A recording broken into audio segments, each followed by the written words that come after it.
What's up? It's the Other Map, and today we'll be telling the story of sampling, a musical technique that originated as a vital part of hip-hop and was pioneered in African American communities in New York City in the 1980s and 90s. In addition to going over the process and history of sampling itself, we're going to be talking about the era of music during which sampling was a popular production method, and the music that came out of that era.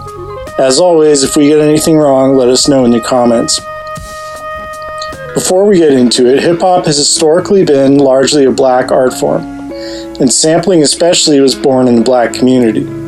50 years into the evolution of hip-hop, people all over the world still create art in hip-hop traditions, whether that be breakdancing, making beats, rapping, or painting graffiti in the hip-hop tradition, which is awesome in my opinion, but hip-hop was born out of a struggle, and to be blunt, the communities that birthed hip-hop are still struggling. On that note, I highly encourage people to participate in or just enjoy hip-hop to donate to the charity in the description, the Common Ground Foundation, which works with youth in Chicago and is run by legendary MC Common. With that said, let's get started with the clarification. The act of sampling in music production, as we're going to define it, consists of using parts of existing musical recordings to create new musical recordings. Recording live instruments or vocals and treating them like samples isn't what we're talking about, even though it uses the same gear. By this definition, sampling began in the 1980s, although there were precedents.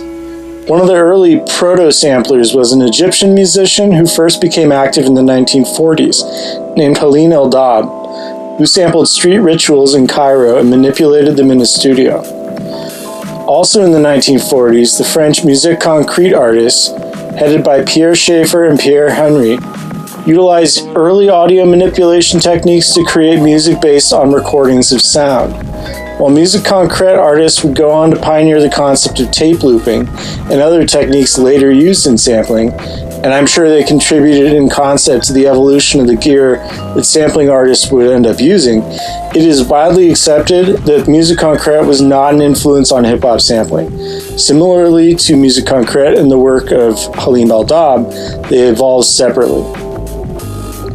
A precursor to the loop-based production used in hip-hop would be the backspin, initially known as the merry-go-round technique of DJing. I've tried to animate the technique, but I'm not an animator, so if you don't get it, sorry. Adapting a Jamaican DJing practice to United States music like funk and rock, Jamaican immigrant DJ Kool Herc would use the backspin to extend the more rhythmic sections of his songs to make them more danceable. These sections of music, oftentimes consisting of only drums, would become known as breaks, and the concept of the break would be highly influential in hip-hop production. Another contribution to sampling's rise would be funding cuts to the budget of New York City in the 1980s. Although it wasn't a direct cause for sampling, the 80s cuts hit public education budgets and, if I know anything about city budgets, music programs at schools with black student majorities would not have been NYC's priority as far as funding.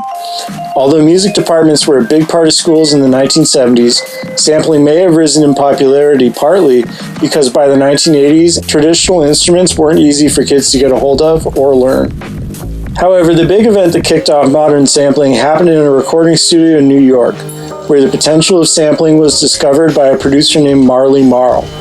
After that fateful session, Marley Marl began recording individual drum sounds from his huge record collection and using them to put together new beats, and sampling was born. At first, though, sampling was pretty hard to do, and you needed at least two pieces of gear to do it: a sampler, which stores the sound, and a sequencer, which tells the sampler when to play it. It's a lot more complicated than that, and having worked with some of that stuff, it can get pretty annoying fast. But things got a lot easier and a lot more affordable when the piece of gear known as the SP1200 was put on the market in 1987. Manufactured by a company named EMU, this piece of music equipment was both a sampler and a sequencer. In short, it was all you needed to make a beat. Although there were other sampler sequencers on the market, the SP1200 would be the preferred machine of hip-hop producers throughout the late 80s and early 90s. The sampler itself determined the sound of hip-hop in that era. For example, the SP didn't handle bass frequencies that well, which resulted in drum patterns in early hip-hop beats revolving around the snare drum versus the kick, and bass lines that could get pretty muddy. Another downside of the SP was a small amount of storage time that was available for samples, which meant that early rap beats tended to be simple out of necessity. In order to fit as many samples into the SP as possible, hip-hop producers would play records as fast as they could and then slow them down in the machine, which made the overall audio quality pretty bad.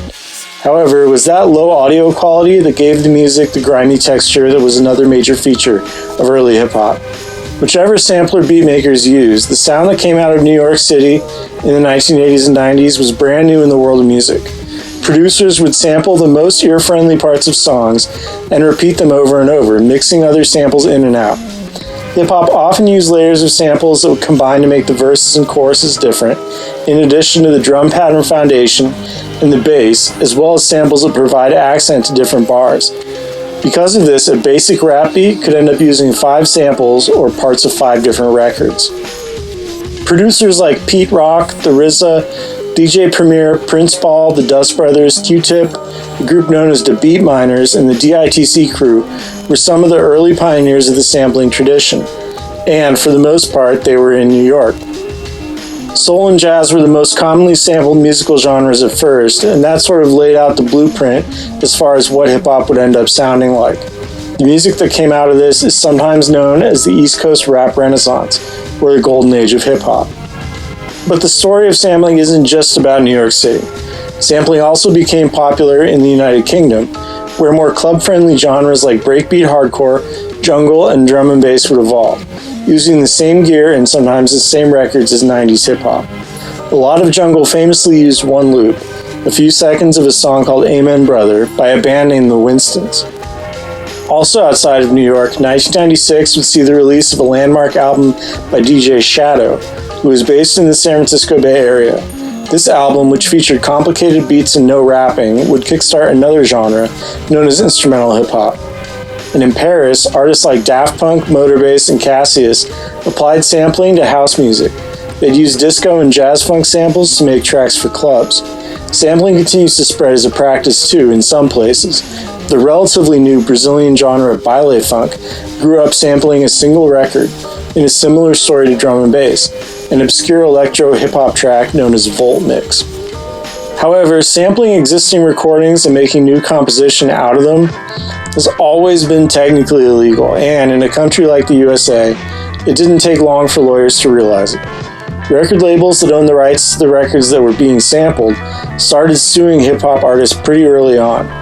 Most of the time, the cases were settled outside of court, and sampling could cost millions of dollars.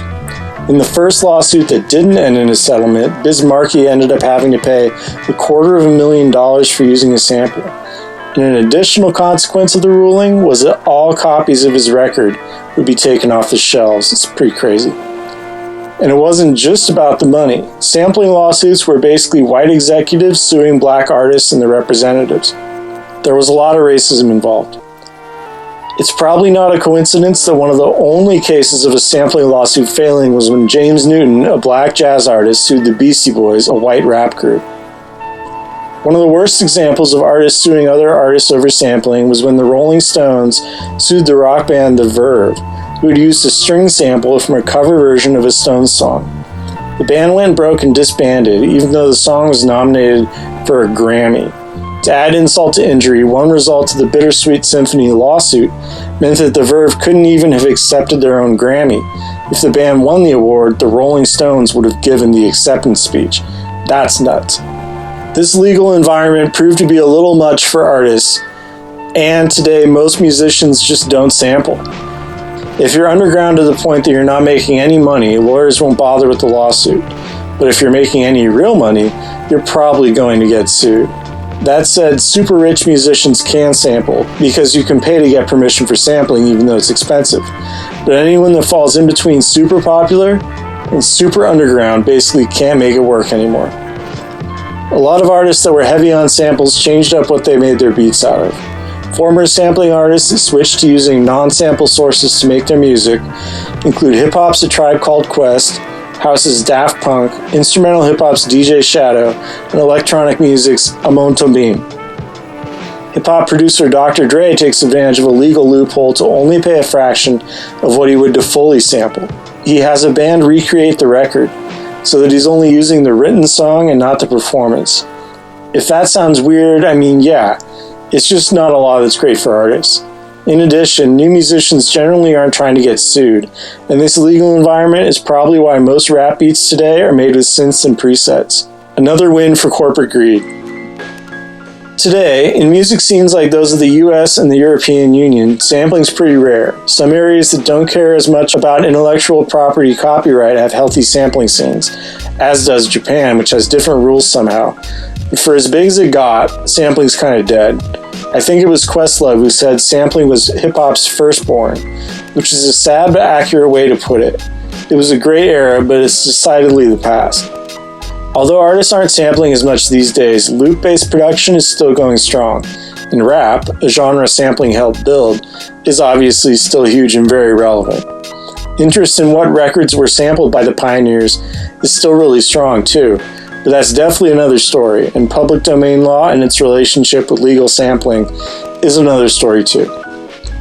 Anyway, this has been another map video. Check out the comments section to see if any corrections have been made, and definitely let us know if we got something wrong. Subscribe to see more videos, and give this a like if you made it this far. Peace.